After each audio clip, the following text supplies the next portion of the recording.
Yeah, gal, it's me, Bob the Drag Queen, host of the Pit Stop, and I'm here with a real scouser. Lend me a ciggy, put on your trousers, get in the lift, grab that waistcoat, and go over and see the winner of Drag Race UK. It's the Vivienne. Was that the worst thing you've ever heard?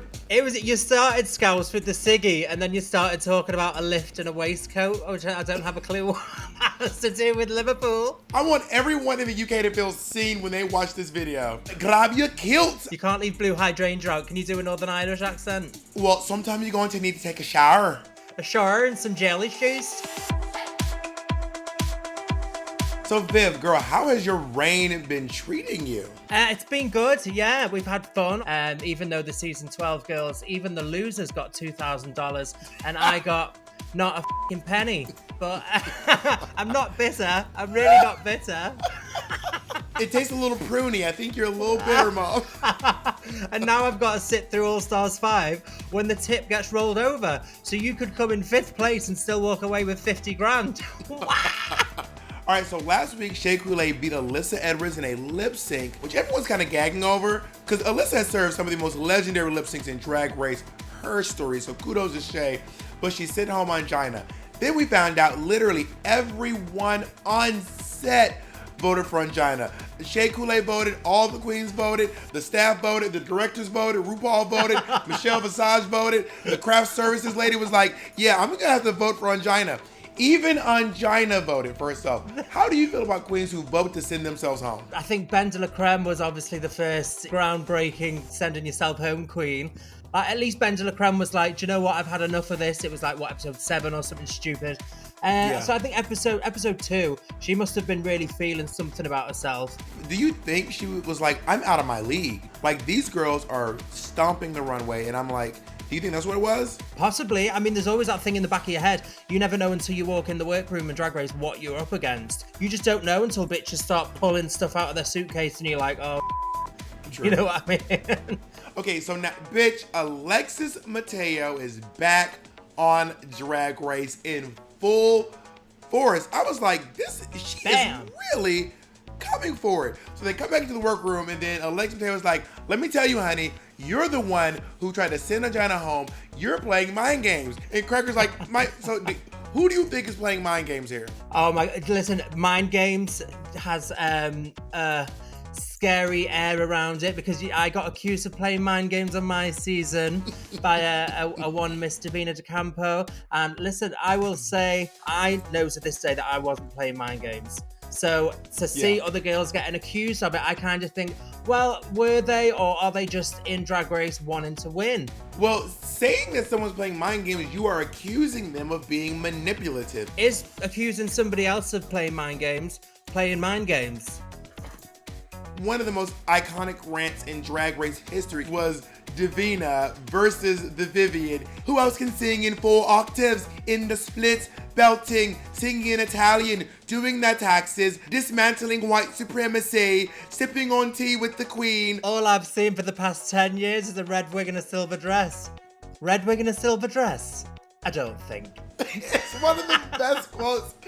I don't think. Now, for the main challenge this week, the girls have to design their own hotel suites for Shantae Enjoy Your Stay. And it's kind of in the vein of All Stars 4, they had to make those club nights. Yeah. How would you have done in this challenge? Hey, well, I was watching it and I was kind of thinking, you know, because every time you get a challenge on Drag Race, it kind of relates to something that you might do on the outside world, like a singing challenge, a dancing challenge. I don't know that many drag queens who have left Drag Race and gone and bought a hotel, but I mean, it was a fun challenge, I suppose. And like you said, it reminded me of the Club 96. So yeah, I think I done all right. I mean, I like to think I decorate my house nice. You can see a nice brick wall behind me. And that brick wall wasn't there when Vivienne moved in. She put that wall up herself. I put that up myself. With all my prize money. Oh, wait, no. I'm not bitter, I promise. So now the girls have all been paired up in their groups. And Miss Cracker is fully in the Twilight Zone.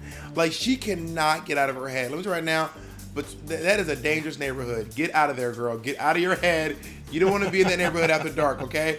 Do you think that Alexis's words are actually starting to affect Miss Cracker? I think Alexis kind of had every right that she did pop off. You know, because you know what it's like being in Drag Race as a pressure cooker. You know, somebody's only got to brush past you and you're like, she attacked me. Yeah. So if I was hearing a conversation behind me saying that she respects these queens so much, but then your name wasn't mentioned, I'd have been like, okay. Right? But also, in Cracker's defense, like, bitch, it's not about you. All I said was I respect these people. I didn't say your name. She kind of tripped on herself because she said, I was just saying I respect these people that I'm working with, meaning her group. But she said Jujubee as well. This is the Alexis Mateo that I have grown to love, and I'm glad she's back on TV. I love the way she just went straight into it when Miss Cracker said, oh, but sweetheart, no, don't sweetheart me. I was like, yeah. ah! She wants to fight. I'm like, this bitch really wants to fight right now. So when you heard the ideas for the room, there's the gold room, there's the Golden Girl suite, and there's the jungle room. Which room do you want to sleep in? Is this a question after we know how they've done, or just on initial ideas? Just you've heard the names. They will revisit afterwards. I love the idea of the Golden Girls. You know, it's comedic.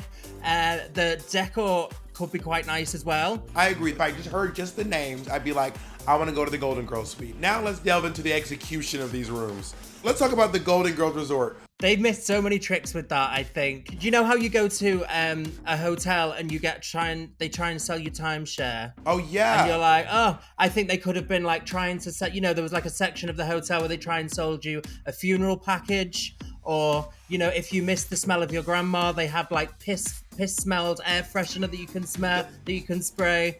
They needed you. So how did you feel about what Ross said was an ultimate taboo, which is doing a Sophia bit dressed as Dorothy Zbornak? Well, I mean, we all saw Crystal doing Blanche Devereaux on UK Snatch Game. So sometimes, sometimes the references just aren't in the Queen's heads. You've got to know more about it to kind of execute it really well. Let's talk about the Glamour Zone. So this is like a jungle-themed room, and I feel like it's supposed to be set in Laos, because Jujubee keeps making references to like these Laotian sheets and my grandmother made this, but I don't know if the other two girls are necessarily connected to that. It was a room that kind of spoke to me because it gave me very like Disney Animal Kingdom vibes, which I'm a massive Disney fan. So I was like, oh, this could be cute. Did they have the golden shower? In the jungle? That doesn't even make sense. Why was there a golden shower in the jungle? Why was there a golden shower in the jungle? I mean, I know it's hard to wash in the jungle, but I think we could use more than a golden shower. And she just kind of looked lost underneath it. She was like, and this is the golden shower. Ah. Like, yeah, okay. It's really interesting. She has a really hard time standing out amongst big personalities, and that is, I would say, more than half the game on RuPaul's Drag Race. I mean, Jujubee is nailing all these great jokes. She's hard to one-up. Yeah, definitely. And you always need that one person in a group challenge, because Jujubee given the girls a leader and a storyline to kind of follow. She definitely brought them up. But also, I'm realizing now, I can't remember anything Alexis did during this scene. Anything. No, I'm struggling to remember. You know, Jujubee stands out. All I can remember from India is kind of flailing under a golden shower that should be in the gold room. So. Right? Now, 24K is Blair and Mayhem. I feel like they're trying to recreate a Club 96 moment. Mayhem changed her name to LeMay, as in like gold LeMay. I would have preferred LeMayhem, but Blair just didn't even try to figure out a way to make her name work with gold. She was she's like, I'm Blair St. Clair. This is a gold room. We're going to put a bed in the middle of the room, which is like, why would you do that? And then, like you said, they were definitely clinging back to Club 96 with the whole rich, expensive. And it was kind of a bit wah, wah.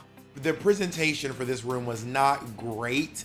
And I feel like they could have, I don't know, there's so much more they could have done. There's gold mining jokes in there, gold digger jokes in there. You know, they're not that well versed in comedy, so they wanted to go with the kind of rich bitch kind of feel. And same with Club 96, you know, it didn't work that well. In challenges like this, comedy always wins. For sure. So now that we've talked about them, which room do you want to stay in now? Just based on image and looks, I love the gold room because it kind of looked like my drag con booth. Yeah, but I mean, the jungle room, it was gorgeous and fun. And hey, if you get a golden shower thrown in, why not? A random completely random golden shower in the middle of the jungle. Go off, sis. Go off. Now, here's my question. What would your room have been? My room would be maybe something based on Liverpool, so like a Liverpool theme. We could have the Cavern Club where Cilla Black started with the Beatles. Into the bathroom could be, you know, that Beatles photo where they all walked across the... Abbey Road. Yeah. Even though that's in London. Even though it's in London. But it still, I suppose, creates the Beatles image. Who is that voice that you did? Did you mention, you go, I used to do Ringo's who is that? Hello, Chuck, you're all right. That's Cilla Black. She's a singer from Liverpool. Why is that so funny? I don't understand why that's so... All right, category is 3 looks in 1. This is very inspired by Drag Race Thailand, where the girls did 3 looks in 1. In All Stars 2, it was 2 looks in 1. Now it's 3 looks in 1. Rue's about to have these bitches out here in 17 looks, coming out coats on coats on coats, trying to turn the party. So let's talk about Blair St. Clair's look. It's like this coat into like a dress into a jumpsuit.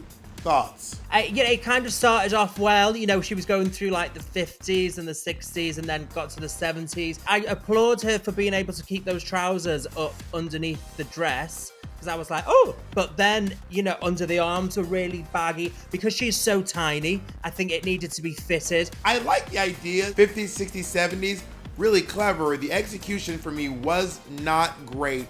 But also, the silhouette, she kind of just looked like Gumby dipped in chocolate. You know what I mean? Yeah. Now, when you do 3-in-1 looks, a lot of girls end up making the first look such a throwaway. And I feel like Mayhem's first look was a throwaway. Yeah, definitely. I mean, when you say to me 3 looks, I would kind of think it's got to be 3 distinct looks, especially after seeing Drag Race Thailand, because they were like, boom, boom, tearaways, quick change outfits.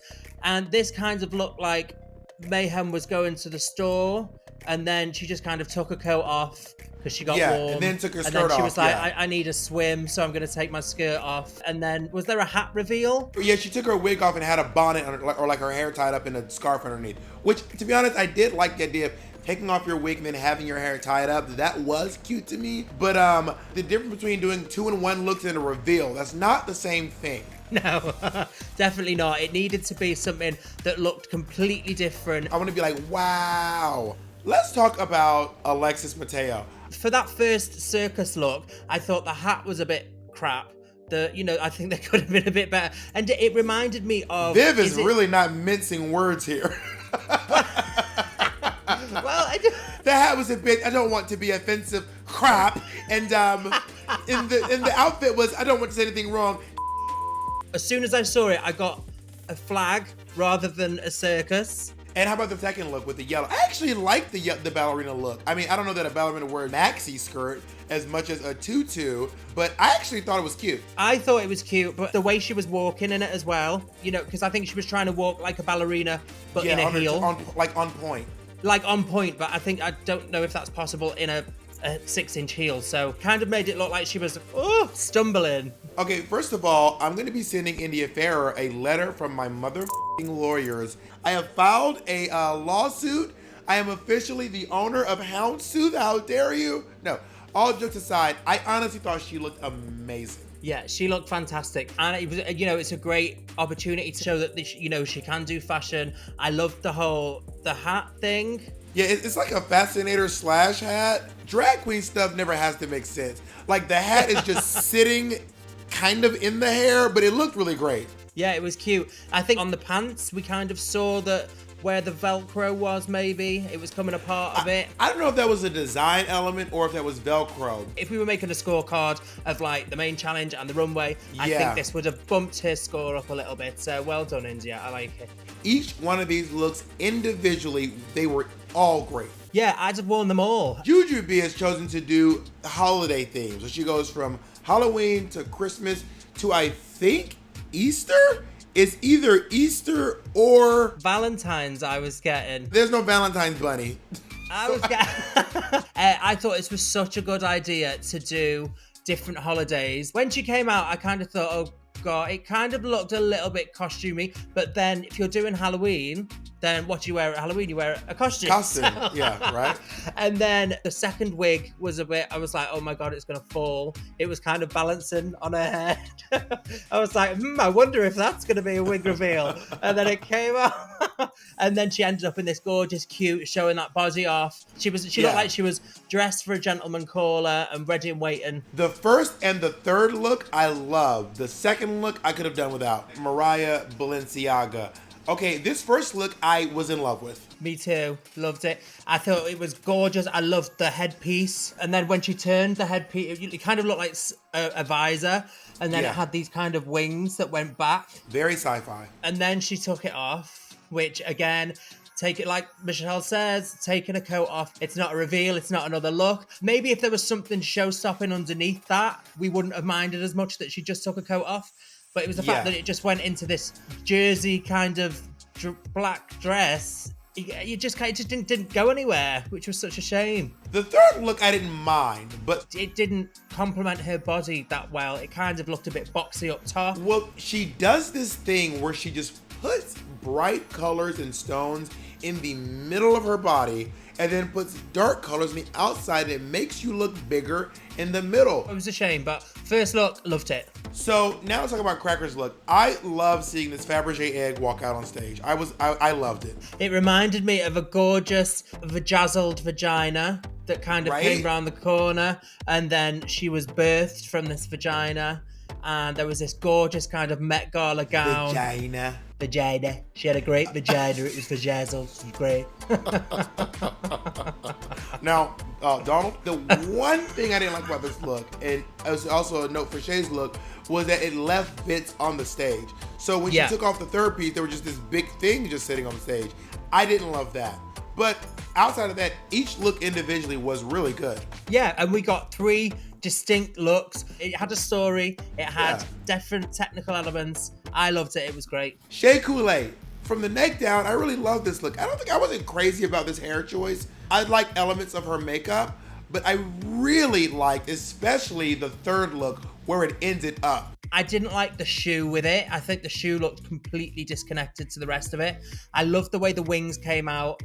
It was a little crafty, but then at the same time, drag can be very crafty. Right. I mean, you know, we're drag queens. We stick together and make it look cool on stage. I think she did that. But also the question is, what is more drag queen than spending a ton of money on your outfit, spending bukus of money on your hair, getting custom jewelry, and forgetting to buy shoes?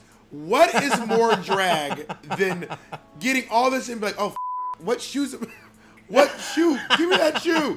Just give me that one. It'll do. How did you feel about the wings? Did you like those wings popping up? It was amazing idea. It looked right. There was something about it. I think they either needed to be bigger or they needed more fabric cascading down them. So when she turned, because they were kind of sat here and then just shaking a little bit. Which presentation was your favorite? Jujubes, because I loved the story. I loved how they were all distinct, different looks. And she kind of went through the seasons. So yeah, Jujubee. My favorite was India Farah. I'm not biased. Each one of those looks could have won. If the look was like gowns, her gown would have won. If it was pants, her pants would have won. And if it was leotard, I think hers would have won. Yeah, that's a really good way to look at it. Who really didn't nail this? Maybe Blair's. That jumpsuit is the one that sticks out in my head as the worst look. The reason why Blair was least favorite because each one of those looks would have been the bottom look if it was an individual runway. Like each one of those looks individually would have been the bottom look. Full T. The winner of this week's challenge is Jujubee. Bitch, she has done 3 seasons of Drag Race, and this is her first win ever. I mean, that is so hard to comprehend because Jujubee is, you know, she is an OG of Drag Race. She's probably one of, you know, you ask someone who your favorite queens are, Jujubee is always in the list. So then to go back and think she's never won a challenge, I mean, it's quite a feat. At least she's won one now. Now, the bottom is India, Mariah, and Shea. Do you agree? You know, India and Mariah, they were both in the jungle room. Completely forgettable performances. Shea Coulee is in the bottom, which is probably the biggest gag of the season so far. I agree. Everyone's talking about her online. Then to see her in that bottom, and then obviously to see what happens next, I was just like... I mean, it must Whoa. have felt like a gut punch. Shea Coulee has one of the best track records in Drag Race history. You know, if this was towards the end of the season where there wasn't enough, there's not that much room in the judging critiques, where somebody's got to be in the bottom, to see Shea in the bottom on episode 3, it is shocking. Now, the girls are deliberating. Some of the girls are like, I would send Shea home because she's the biggest threat. Would you play that game and be honest? This is so hard. I've always said I would probably get rid of my biggest threat. However, this season is different because there's a f***ing vote in the room. So if they know that you've gone for the biggest competition, They're going to get you next. you're going to be gone. So Yeah. it's hard. Do you play the game? Do you play mind games? I mean, there's already alliances being started. Mayhem's already promised India she'd save her. But then seeing those hands going for the Shea lipsticks, Was shocking. I was nearly falling off my sofa. If I was on RuPaul's Drag Race All-Stars 5 and Shea went home, I would feel a sigh of relief as a competitor. Yeah. Watching it as a fan and a viewer, I'm like, you bitches better not send her home. How dare you? Do you want to be known as that person that sent Shea Coulee home for the rest of your life? I don't want that on my conscience. But also, if it means $150,000, I will apologize to Shea later. So we find out this week that the lip sync assassin is Monet Exchange, winner of All Stars Season 4. And they're lip syncing to Juice by Lizzo. So Jujubee versus Monet, who do you think won? I would have said Monet. I think Jujubee, she looked scared. You know, even when Ru announced it, we didn't know it was Monet yet. She kind of looked round and this fear just kind of took her whole face. Also, I love Monet's outfit more. I think it served better for a lip sync because she had the little skirt that was moving with her. To be honest, I agree. Monet did win the lip sync, but like by this much. In my opinion, Shea really won over Alyssa and Evie really won over India. But I feel like Monet just edged out Jujubee. How shady do you think it is that that tip money rolls over? If I was the lip sync assassin, I'd be like, I'm not leaving until you give me my $10,000. There's also the possibility of winning 4 challenges or however many challenges, but never actually winning a penny. Wow, I mean, you wouldn't know anything about that. Yikes. So Monet has won the lip sync and she has revealed that the other queens have chosen Mariah, Paris, Balenciaga to go home. Do you agree with this? It made me so sad because I know Mariah, I've spent a lot of time with her. She's a good friend. But at the same time, you've kind of got to look at how you did that week. Was she memorable in the main challenge? Not that much. She wasn't bad on the runway, but it's, you know, it's All Stars. You expect this huge, big grandeur. Yeah. And I don't think she brought it that week. And then, I mean, what are the other options? Do you send India home, who slayed on the runway? Or, I mean, it's not even a question. Is Shea going home? Yeah, I mean, exactly. she just can't. Well, I mean, apparently it is a question because, like, at least we know for a fact at least 2 girls chose Shea's lipstick. So we know that bitch on that motherfucking couch on next week's episode, we're about to see some drama. And I can't wait for it. It's hard to see a girl from so long ago go home because I feel like the girls who pioneered what Drag Race is, for girls like me and girls like you want to give them their dues and give them their respect, and you want them to go further because they honestly made it easier for girls like us to be on Drag Race. I think the only kind of silver lining to it all is that every girl on that cast is great, so someone's got to go home, and unfortunately it was Mariah. But we love you, Mariah. I love you, Mariah. You are the mug for days. And Viv, thank you so much for joining us. It is always a kiki. It's always a kiki with your love. Always a pleasure with you, girl. She loves you. Ta-ra! Bye, girl. And thank you for watching the Pit Stop at Home. Join us next week when we will be reviewing episode 4 of RuPaul's Drag Race All Stars Season 5.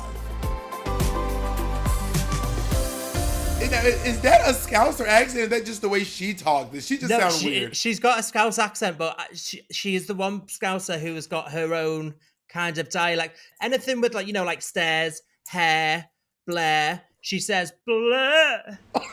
Blair St. Clair. Listen, I don't know anything about this one, but I would watch you do an hour. An hour of her. Do you want everything RuPaul's Drag Race at your fingertips? Then head over to YouTube now and subscribe to the RuPaul's Drag Race channel, and you will get all the episodes of everything you ever want, including brand new episodes of What You Packin'. Hi.